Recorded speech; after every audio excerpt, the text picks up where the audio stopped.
বাস্তব সমক্ষের কিছু আলোচনা করেছে আমার মারফা দেওয়ান। সেটা হলো দয়াল, হোয়াট ইজ আমানত, আমানতটা কি? গানটি প্রশ্নবোধক, কাউন্টার যুক্ত প্রশ্ন। যেমন যদি বলেন দেহের বীর্য আমানত, আল্লাহ যেহেতু বলেছে আমানত একমাত্র আমি আদমকে বা দিয়েছি মানুষের মধ্যে, তাহলে মিলল না? বীজটা তো আদার্স ওদের মধ্যেও আছে, এই তার কথা।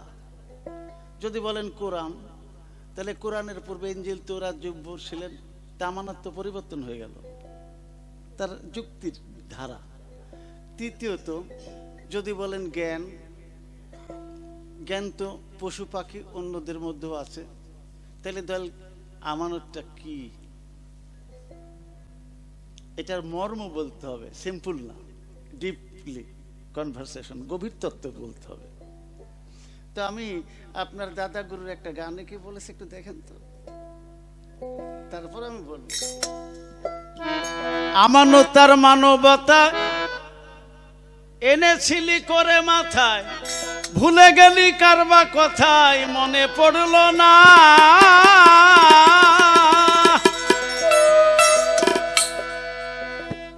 তাহলে আমানত মানবতা মাথায় করে আনা হয়েছিল। ও তার সরল প্রেম সাধনে পাঠাইল ভুবনে, কেন মন কাম ঋণে হয়েছ দেনা দেনা।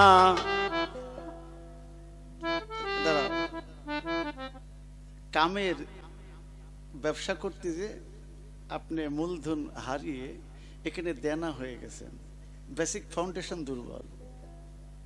আমি বলি নাই, মাতাল কবি রাজ্জাক দেওয়ান কি বলতে চাচ্ছে। তারপরে কি বলল? বনের পশু গরু ছাগলে বৎসরে কয়েকদিন মিলে, তুই কেন মানব হয়ে কি মানব কুলের মান রাখলি না? মানব চেয়ে পশু ভালো, মানব জীবন বিফল গেল। মানব হইতে পশু ভালো, মানব জনম বেঠাই গেল। এরা মানব চেয়ে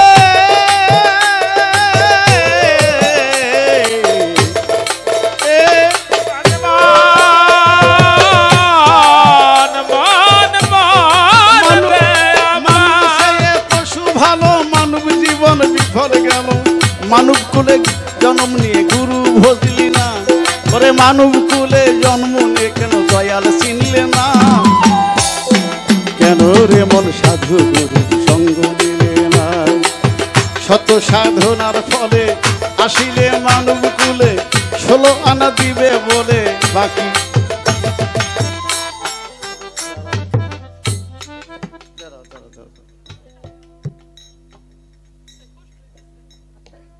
না কষ্ট না, কষ্ট আমার সমস্যা না।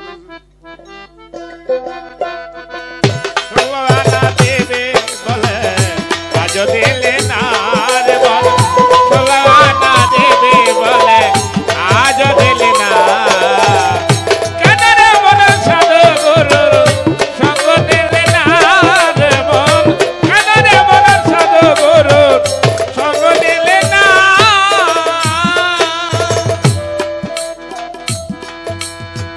মারুফা আবার দিক থাকে, আমি এই ছোট বাজান এটা পেটের ভলিউম বেশি করছেন।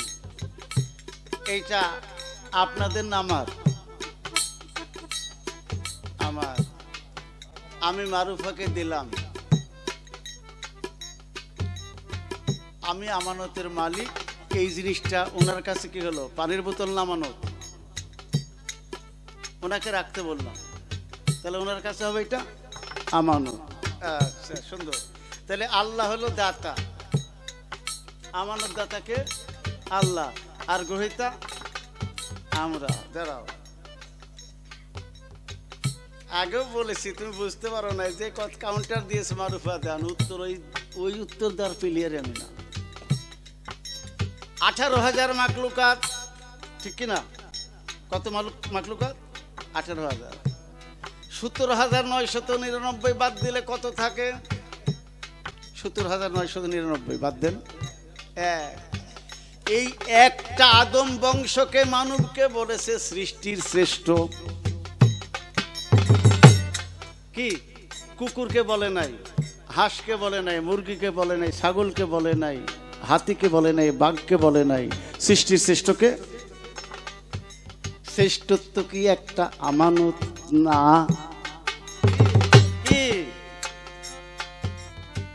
যেটা মানুষ ছাড়া আর কাউকে দেয় নাই।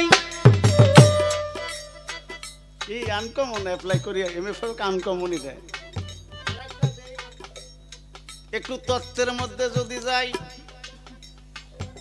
আল্লাহ বলেছে খালাকা আদামা আলা সুরাতেহি, আমি নিজের সুরাতে আদম বানাই আছি। আল্লাহ বলে নাই আমার সুরাতে গরু বানাই আছি, হাতি বানাই আছি, বলেছে কিনা? একটু ভাবতে থাকেন আমানত কয় প্রকার। আল্লাহ আরো বলেছে, এটা বাইবেলও বলেছে কথাটা, God made man his own image. আল্লাহ স্বীয় আকৃতি দ্বারা মানুষ সৃষ্টি করেছে আদম। Human body is the highest temple of God, proved by Bible. আবার বলেছে কুলুবিল মুমিন আরশুল্লাহি তাআলা, মুমিনের কালবে আমার লীলা খেলা। আল্লাহ কি বলেছে আমি গাভীর মধ্যে কলবে খেলা, বলেছে নাকি? এই যে চলতেছে আল্লাহর সূরাত, এখানে একটা আমানতের অংশ। আল্লাহ নিজেও যদি মুমিন হতে পারে, কি বলেন, তিনি তার কাছে কালবে। এটা কি ফকিরের পীরের বাবার কথা না শিল্পীর বাবার কথা? দলিলের কথা।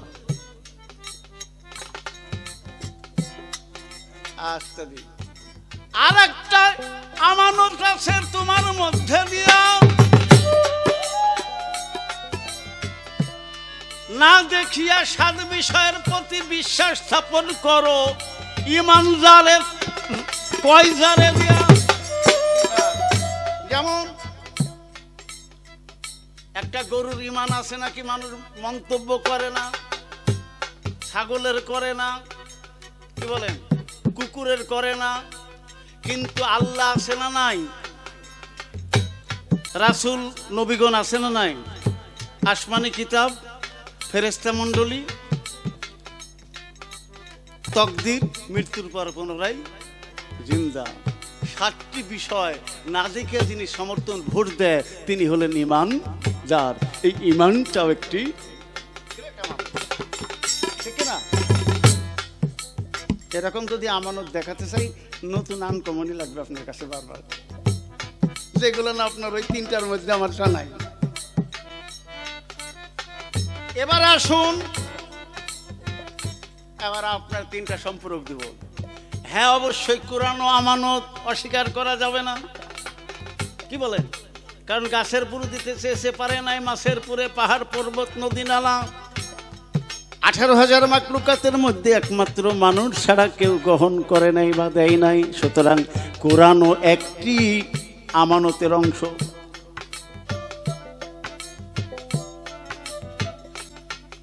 তিনটা জিনিস যার মধ্যে আছে সে মানুষ। বেহুশের চৈতন্য দান গ্রন্থ, লেখক কাজী বেনজির হক চিশতি নিজামী, আপনারা পড়বেন। তার 2টা অনেক গ্রন্থ আছে, আমি প্রায়গুলো নিয়ে পড়েছি, স্টাডি করেছি। আমাদের নামে ইউটিউবে কিন্তু অ্যাডভার্টাইজ করে এই বেহুশের চৈতন্য দান দিয়ে, যেটা হলো এই মানুষ, আরবিতে বলা ইনসান, ইনসাফ, যার মধ্যে ন্যায় বিচার, কি জ্ঞান বুদ্ধি বিবেক হুঁশ, তাকে বলে মানুষ। আপনি পশুকে বলেছেন পশুর মধ্যে জ্ঞান বুদ্ধি বিবেক হুঁশ একটা থাকলেও একটা দুর্বল আছে, কিন্তু যদি মানুষ হতে হয়, কি বলেন, তার মধ্যে জ্ঞান বুদ্ধি বিবেক 3টাই থাকতে হবে, তবে সে মানুষ বা শ্রেষ্ঠত্ব। এবার তরিকায়, মোবাইলের টাকা ফুরাইয়া গেলে মোবাইলের দোকানে গেলে 10 টাকা 20 টাকা 100 টাকা রিচার্জ করলে মিলে এমবি যদি ফুরায় যায়, এমবি উঠানো যায়। ধনরত্ন গাড়ি বাড়ি অর্থ সম্পদ ফুরাই গেলে টাকা থাকলেই পাওয়া যায়। কিন্তু তোমার মধ্যে যে আয়ু দেওয়া আছে, মেয়াদ বাড়ানো যায় না, রিসার্চ করা যায় না, যায় নাকি? যাবে? কোনো দোকানে আছে গো কোটিপতি যে আমার আয়ুর মেয়াদ বাড়াই দেন 10 বছর?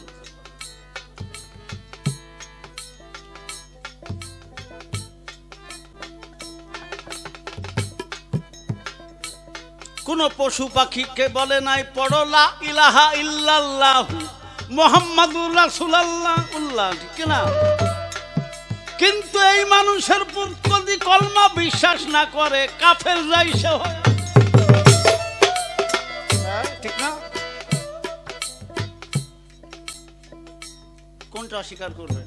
অর্থাৎ আল্লাহ আমাদের আরেকটা বিষয়, নাফাক তুফি মির রুহি, আমি রুহু ফুৎকার করলাম আদমের মধ্যে। আদম চৈতন্য ছিল, যখন রুহু দিলাম দিয়া আদম চেতন হইয়া আলহামদুলিল্লাহ বললেন গায়া রুহুটাও, ঠিক কিনা? সামান্যতম 3 ফুটা পানির মধ্যে মারুফা দেওয়ান তোমার দেহ গেছে লইয়া, ইহাটা কি একটা আমানতের অংশ হয় না? সাধকে ভাবিয়া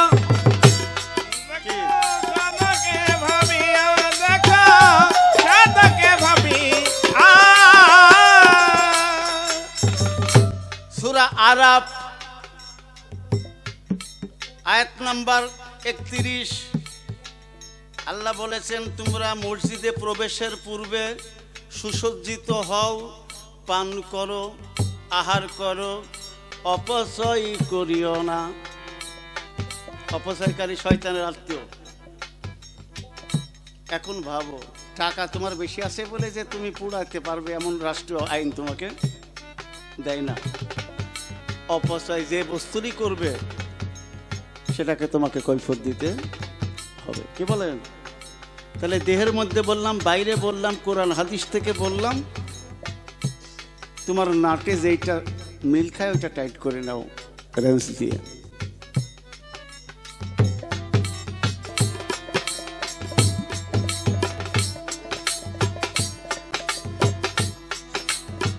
মন প্রাণে ডাকো তারে, পারে যাবে সমাদরে, মনে চাই যারে তার হয় না তুলনা।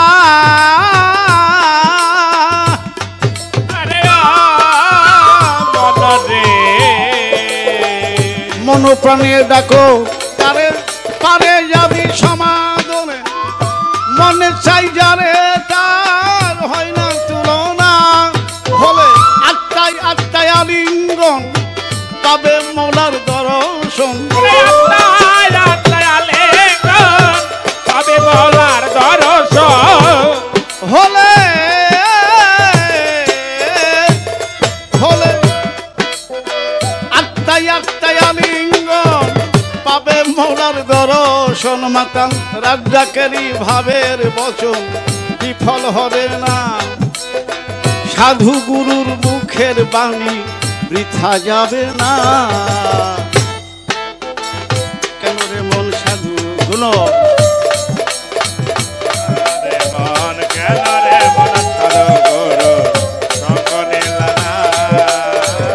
শত সাধনার ফলে আসলে মানব কুলে 16 আনা দিবে বলে আজও দিলে না।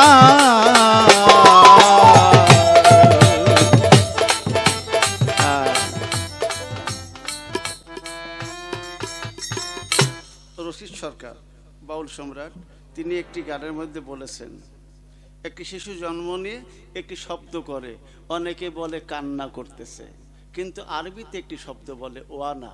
এর বাংলা অর্থাৎ পূর্বে যা বলেছিলাম পৃথিবীতে সেটা মানি না, সুতরাং ওয়াদা, আল্লাহ যে প্রতিশ্রুতি আল্লাহর কাছে দিয়ে কি আল্লাহ তোমাকে কমান্ড করেছে, সেই আদেশ নির্দেশ উপদেশগুলো মেনে চলা, এটাও তোমার কাছে যথেষ্ট আমানতের অংশ, ঠিক না? আমি কথা দিলাম, আমি মনে করেন কয়েক রাত ধরে জাগা, ফোনটা বন্ধ করা ছিল। আবু বক্কর ভাই ডাউট ফিল করেছে, কিন্তু আমার লাইফে প্রোগ্রাম মিস করার নাই। আমি আর ঘুমাই গেছি, ডাকেও নাই কেউ। যদি না আসতাম, যত বড় ছোট যাই শিল্পী হই না কেন, বলেন তো, একটা শিল্পী আসছে আর আমি নাই। এই টাঙ্গাইল জেলার মধ্যে বা বাংলাদেশে কোনো জায়গায় গানে হবে, করতে দিবেন? তাহলে বাক্য এটাও একটা আমানত, এটা যেন খেয়ানত না হয়। তদ্রূপ একটা গুরুর কাছে, সম্যক গুরুর কাছে ভক্ত তিনটা জিনিস নিতে যায়: আদেশ, উপদেশ, নিষেধ, নাকি? এই তিনটার যেন খেয়ানত না হয়। কারণ এক গুরু এক ভক্তের কথাই বেশি বলে। গুরুর কাছে মুরিদ হয়ে 7 তলা বাড়ি হয়েছে। অন্যান্য ভক্তেরা হিংসা করতে লাগলো যে দয়াল ওই ভক্তের মধ্যে কি পেয়েছে, ওরে কি দিল, ছিল গরিব 7 তলার মালিক। তো গুরু অন্তর্যামী বুঝতে পারলেন, তো বললো, বাবা তোরা যা ভক্ত আছিস সবাই ওই ধনী ভক্তের বাড়িতে আজকে দুপুরে আসবে। ভক্তরা ভাবলো, যদিও তার সঙ্গে কথা বলি না, হিংসা আমাদের, কিন্তু গুরু বলেছে একটু যাই দেখি, যাবো বটে, খাবো না, সময় দিব না, গুরু বাক্য রক্ষা করে। তো গুরু ঘোড়ায় চড়ে গিয়েছে 7 তলার ওই ভক্তের বাড়িতে গিয়ে ওই ভক্তকে বলছে অন্যান্য ভক্তদের সামনে যে, বাবা ঘোড়াটা আমার জায়গা করেছিস কোথায়? তো ভক্ত বলছে, বাবা 7 তলা বাড়ি, উপর তলাইতে তো গুরুর আসন, 7 তলাতে আপনার। তো গুরু তখন বলছে যে আমার ঘোড়াটা 7 তলায় তুল। তখন ওই 7 তলার যে ভক্তটা মালিক, ঘোড়ার লাগাম ধরে কয়েকটা সিঁড়ি উপরে তুলেছে। বলো, বাবা থাম, আমি জানি। গুরু বলছে, আমি জানি যে 7 তলার সাথে ঘোড়া তোলা ওঠানো যায় না, কিন্তু গুরু আদেশ যে অলঙ্ঘন করে নাই, ওই ভক্তদের বোঝাইলো যে ছিল গরিব কিন্তু আমার বাক্য সে অমান্য করে নাই, বাক্য মেনে 7 তলার মালিক হয়েছে। যদিও আজকে আমার ঘোড়া সে তুলতেছে 7 তলার উপরে, কিন্তু তোমরা ভক্ত হয়েছে বটে, আদেশ মানো না। তাই মানলে মানুষ, জানলে জানোয়ার, করলে করণ, ভজলে ভজন, দিলে পাওয়া যায়, না দিলে পাও।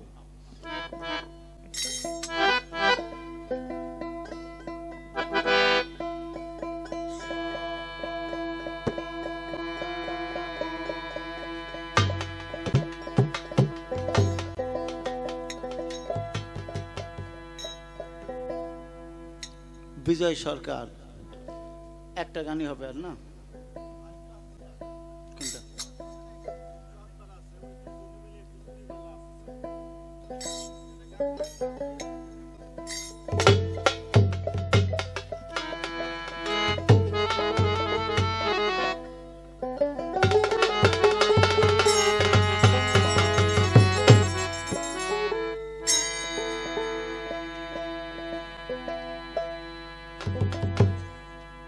আগে আমার নানা ছিল বিখ্যাত শিল্পী, আমার বাবাও। তো আমি এক ছোট তখন আমার বাবাকে বললাম, আব্বু এই বাউল গান শুনে মানুষ কান্দে কেন, শ্রোতারা? আমাকে বললো যে, বাবা বিচ্ছেদ গান শিখলে, এই বিচ্ছেদ গাইলে ওই শিল্পীও কাঁদে, শ্রোতারাও কাঁদে। তাই বললাম, কি বিচ্ছেদ, ওইটা শিখান। বলো, বাবা এই বিচ্ছেদ শিখতে চাইতে হয় না। তা আমি নাচারও বান্ধব, বললাম, আমি তো দোতারা শিখছি, এই দোতারাটা কেন?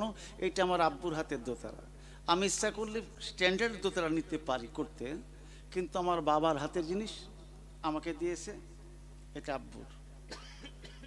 তা আমি বললাম, আব্বা যে বিচ্ছেদ গাইলে কান না করে শিল্পী, শ্রোতারা কান্দ, বিচ্ছেদ শিখান। কোথায় শিখতে চাও না, কোনো সময় বললোই না। আমি বললাম যে কি বিচ্ছেদ, আপনি কয়টা জানেন?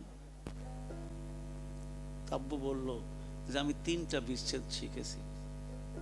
আমি বললাম, কি, একটু শোনান। আমাকে বলতে চোখের জলে বলল, তোমার দাদিমাকে যেদিন হারিয়েছে একটা বিচ্ছেদ শিখলাম, জগতে মা বলার কেউ না। তোমার দাদুকে যখন হারালাম আরেকটা বিচ্ছেদ হলো, আমার জগতে বাবা বলার কেউ না। তোমার পীর দাদুকে যখন হারালাম আর একটা বিচ্ছেদ শিখলাম। বাবা, এই বিচ্ছেদ শিখতে হয় না, চাইতে হয় না। আজ 14টি বছর হলো আমিও অনিচ্ছা সত্ত্বে একটা বিচ্ছেদ শিখলাম। বাবা চলে গেছে বন্ধুর ঠিকানায়। 5 বছর হলো আরেকটি বিচ্ছেদ শিখলাম। একটি মাত্র আদরের বোন MA পাস করার পরেও সেও চিরতরে চলে গেছে।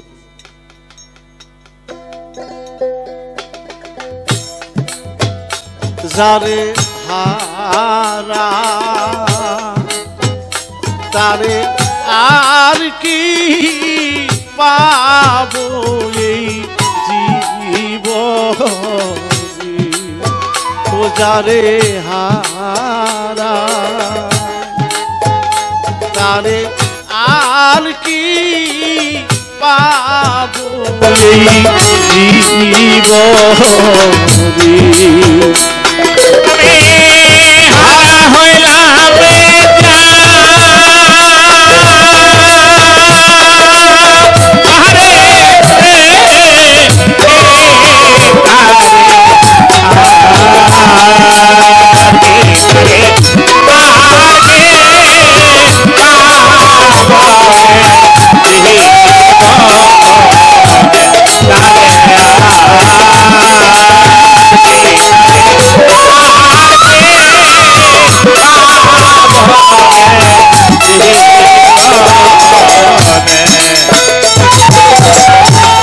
সে কি আমায় চিনতে পারবে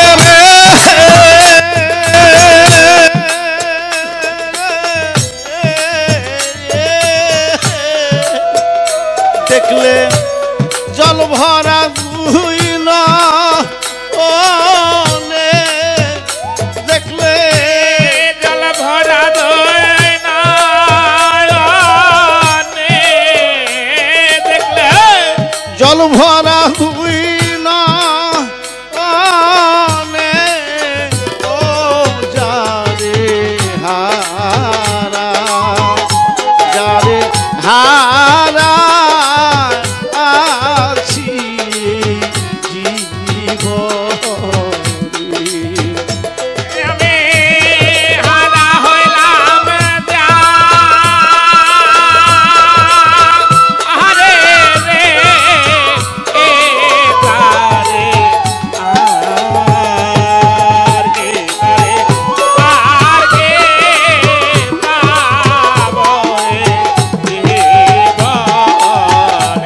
তারে আর কে পাবো জীবনে। নদীর কুল ভাঙ্গিয়া গেলে রে পরে বালুর ছায়া, মনের কুল ভাঙ্গিয়া গেলে রে ওরে মাইনুল শাহ, না পড়িতাম না পড়িতাম নদের কলা ভাঙে গেলে ওরে বালোর ওরে মনের কলা ভাঙে গেলে ওরে শোকে আর নে করে জরুরি যার ভাঙ্গিল হৃদয়ের ঘর রে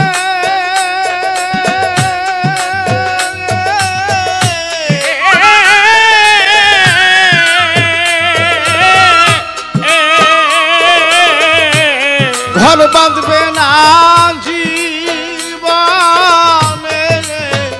এই ঘর বাঁধবে না আর জীবনে,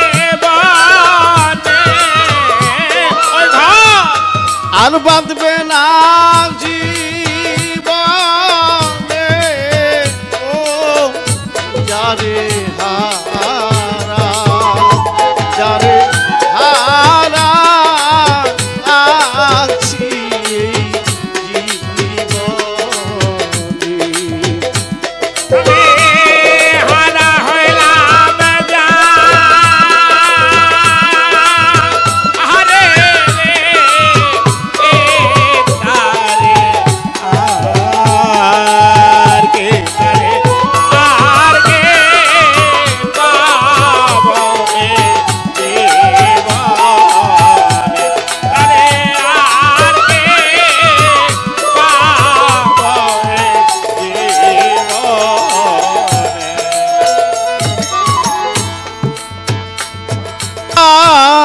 নিষ্ঠুর শ্রাবণ মেঘে ঢাকা ছায়া এমন দিনে হারায় আছি রে ও ফিরোজ ভাই আমার ঘরে হৃদয়েরই ছায়া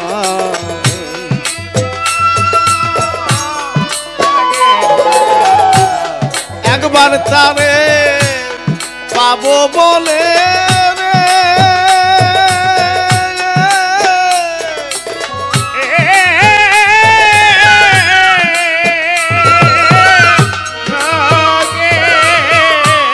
খুঁজি সারা ভুবনে তারে খোঁজে সারা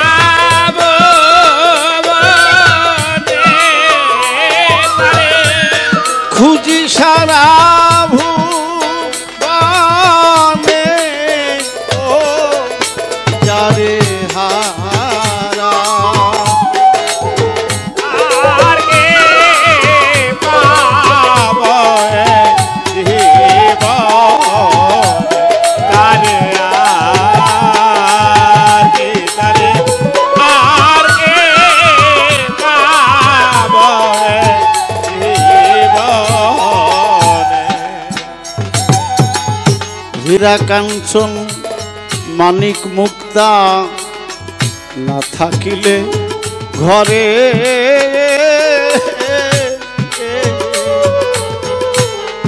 অর্থ দিলে যাই রে পাওয়া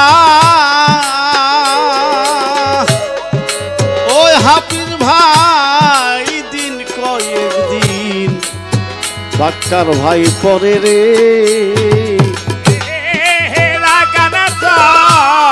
মানিক মুক্তা না থাকিলে ঘরে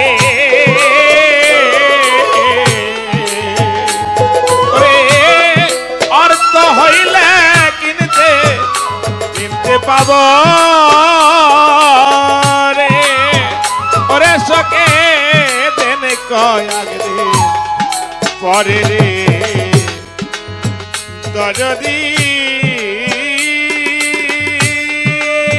দয়া দে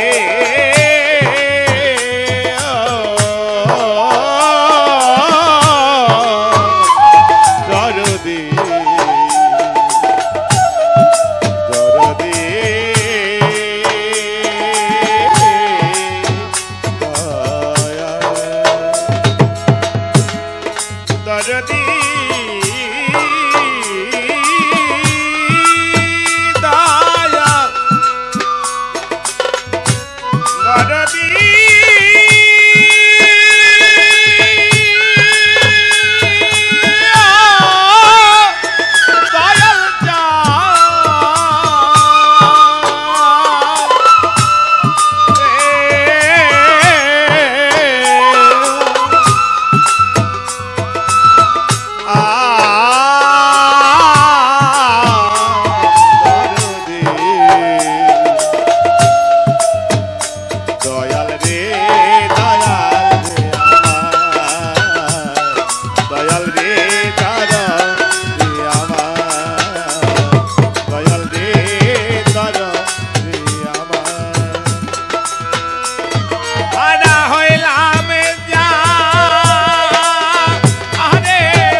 আগে গান করতে আসতাম, বাবাকে বোনকে বাসায় রেখে আসতাম, গান শেষে গিয়ে আবার পেতাম, দেখতাম, দেখা হতো।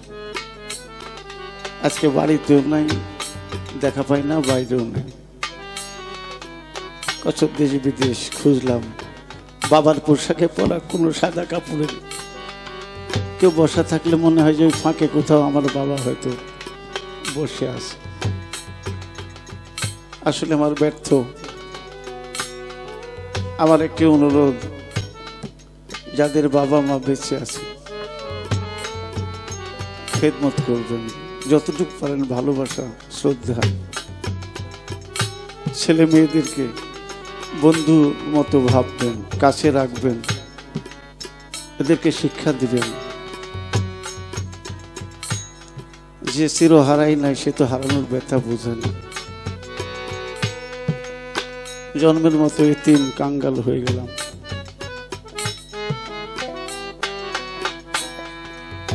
এটা বিধি ব্যবস্থার নেই। অর্থ সম্পদ দুনিয়াদারি যতটুকু হয়েছে এতে খুশি, কিন্তু বাবা বলার মানুষ কি নাই।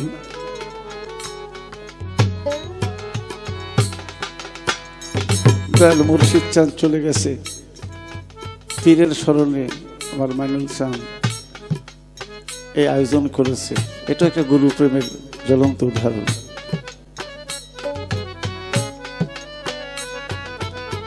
হারাই আছি এ জীবনে যারে রে পাবো না রে, আয়া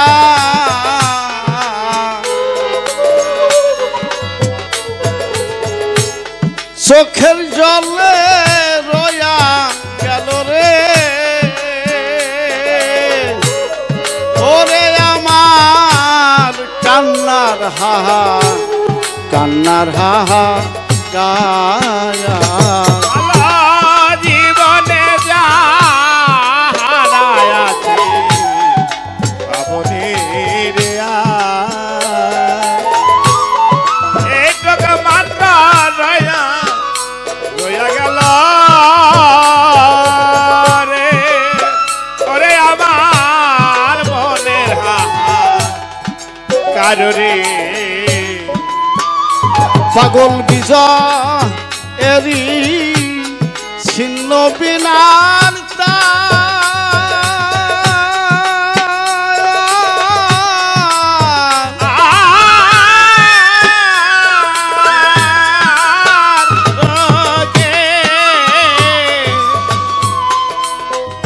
বাজে সুজন বন্ধু বিহানে,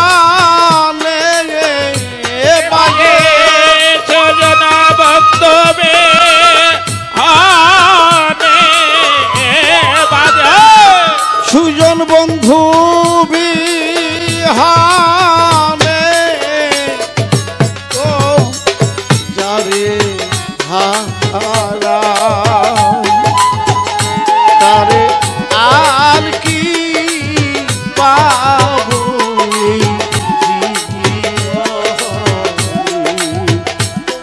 যারে হারা,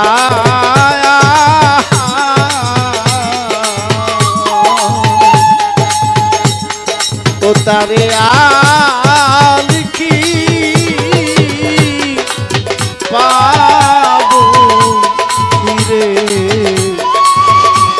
আমার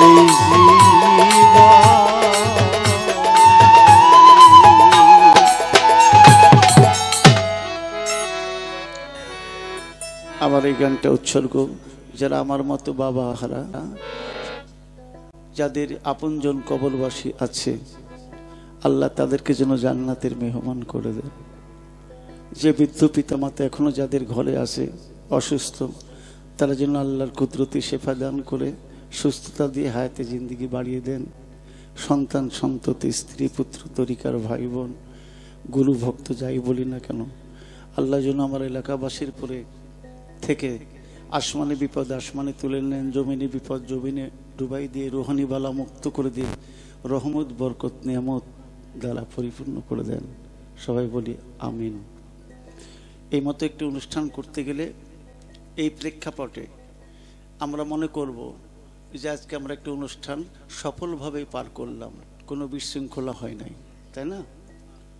এলাকাবাসী, গ্রামবাসী, আয়োজক, গান কমিটি, মেলা কমিটি, চেয়ারম্যান, মেম্বার, গণ্যমান্য, বিশেষ করে ছাত্র সমাজ, যুব সমাজ, মা বোনেরা, সার্বিক সবাই মনে হয় আমাদের অনুষ্ঠানের পক্ষের মানুষ ছিলেন বা আছেন।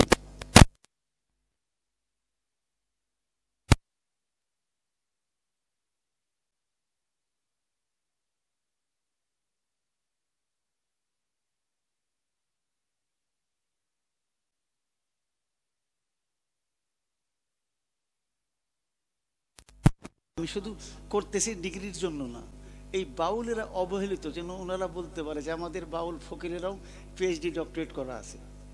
আমার নিজের ক্যাডেটের জন্য এমএ পাশের জ্ঞানটা 10 বছর আগে ছিল, কিন্তু সমাজ তো বলতো না এমএ পাস, তাই একটু কষ্ট করে আসছে। আধ্যাত্মিক বিদ্যা, গুরুবিদ্যা প্রাতিষ্ঠানিক বিদ্যার চাইতে ভিন্ন একটা রূপ। এমএ পাশের জ্ঞানেও গান গাওয়া যায় না, দয়াল যদি কৃপা বর্ষিত আল্লাহর রহমত বরকত নিয়ামত তার প্রতি না আসে। যখন এটা এসে যে আমার বাবা বলতেন, তখন শিল্পী যেটাই বলে শ্রোতারা শোনে, আর যদি এই দিকটা উপর থেকে না আসে সে চেষ্টা করলেও হয় না।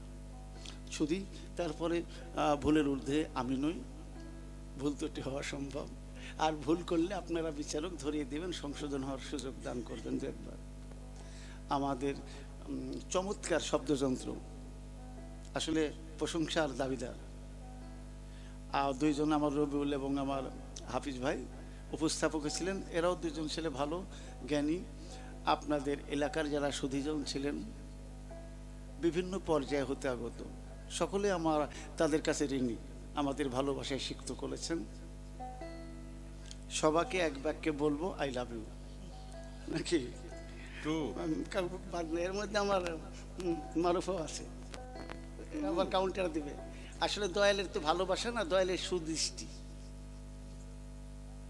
আমি মনে করি যে আমার সঙ্গে যারা গান গায় আমার প্রাণের মানুষ, আমার দ্বারাই কথাই গোপনে জাহের বাতনে যেন সে কষ্ট না পায়। আমি বিভিন্ন সময় বিভিন্নভাবে শিল্পীর পাশে দাঁড়াই, শুধু কথাই না।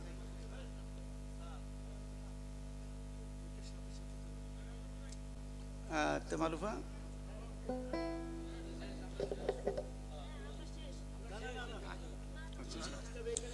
শুধুই আমাদের বিজয় সরকারের গান শুনে আবু বক্কর সিদ্দিক, তিনি আমাকে অনেকগুলি টাকা পুরস্কৃত করেছেন।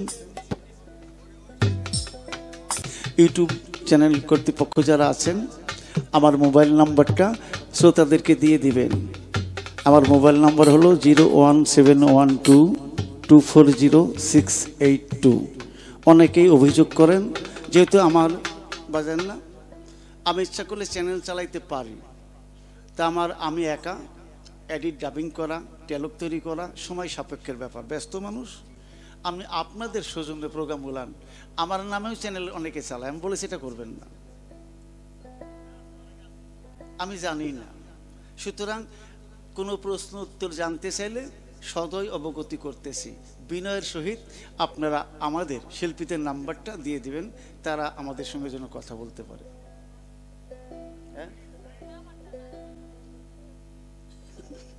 আমারটা গুরু গেলেই তো শিষ্য যায়।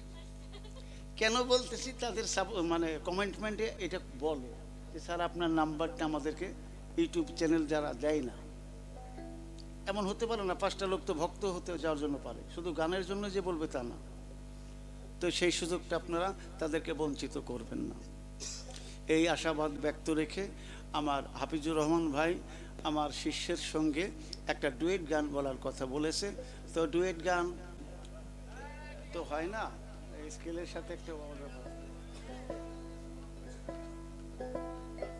আচ্ছা, চ্যানেলগুলো একটু অফ করে দেন, আমরা একটু এক্সট্রা কথা বলবো। এবার গানের প্রসঙ্গ সব অফ, ধারণ করবেন না। হ্যাঁ না, অন্য প্রাসঙ্গিক কথা গানের সময় পালন করতে বলবো, কথাটা বলি, রেকর্ড দিবেন না, বাতনও দিবেন না। চ্যানেল যারা চালায় তারা যাতা চালাক, আপনারা না। আমরা আমার ভক্ত সফটওয়্যার ইঞ্জিনিয়ার আছেন, আমার প্লেয়ার আছে, তো আমি করি না ওইটা, ওরা করুক, সবটাই আমি করবো কেন? আমাদের জন্য ইনারা আসছে, এটা তো ওনাদের একটা রুজির ব্যবস্থা। সেটা হলো এই, গুরুর কাছে ছেলেটা মুরিদ হয়েছে, বউটা মুরিদ হয় নাই, এরকম আছে না? আমাদের পীর সাহেব মাইনুল নকশবন্দি, ইনার একটি প্রশ্ন যে দয়াল, পীর যদি তখন ভক্তের বাড়িতে যায় তো শিষ্যের স্ত্রী তো রান্না করবে, এটাই স্বাভাবিক নাকি? এটার বিধি ব্যবস্থাটা কি? আমরা হাদিস থেকে বলবো, হাত দিয়া নায়েবের হাতে যেজন যায় না আহলে বায়াতে, জাহিলাতে মৃত্যু হবে তার। মুরিদ যিনি হলেন না, হাদিসের অনুপাতে তিনি জাহিলাতের মধ্যে আছেন, সেটা হোক নারী হোক পুরুষ। যদি বলেন নারীর মুরিদ হবে কিনা বায়াত, সূরা মুমতাহানার 10 থেকে 12 নম্বর আয়াতে আল্লাহ রাসূল যখন বৃক্ষতলে বসেছিলেন তখন মুমিন নারীগণ রাসূলের হাতের উপরে হাত দিয়েও বায়াত গ্রহণ করেছেন। সে আলোকে কোরআন কি শুধু পুরুষের জন্য, নারীর জন্য নাকি?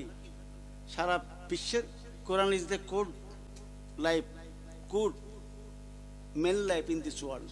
কোরআন হলো মানুষের জন্য একটি জীবন সংবিধান।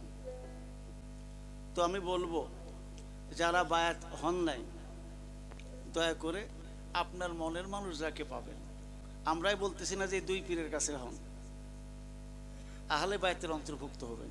বায়াত শব্দটা কোরআনে আছে, এই হলো কথা। আর এখন বাবাজি, আমি ব্যক্তিগতভাবে কোনো ভক্তের বাড়িতে কিছু খাই না।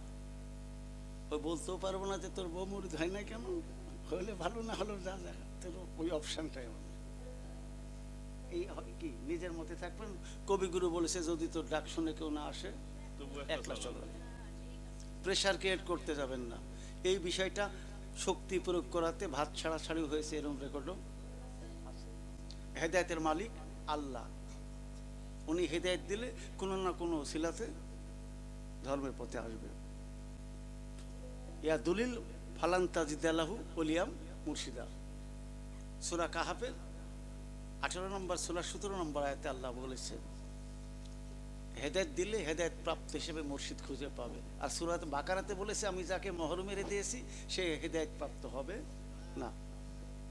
কি বাবা? তো উচিত দুজনকেই ডুয়েট হওয়ার, যার আছে, আর যার নাই সে আমার মতো।